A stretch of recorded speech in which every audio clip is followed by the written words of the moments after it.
So the town that's up there on the top of the mountain is called literally Holy Spirit, Espíritu Santo in Spanish. It's a town that's above and top of the mountain. And what that does is it brings down water.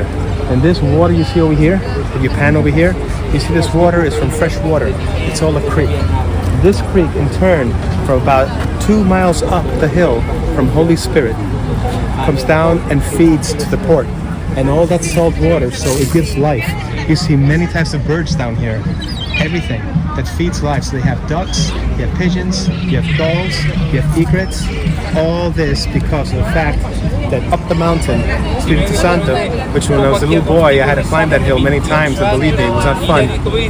All the way down, fresh water feeds the port. I thought it was interesting.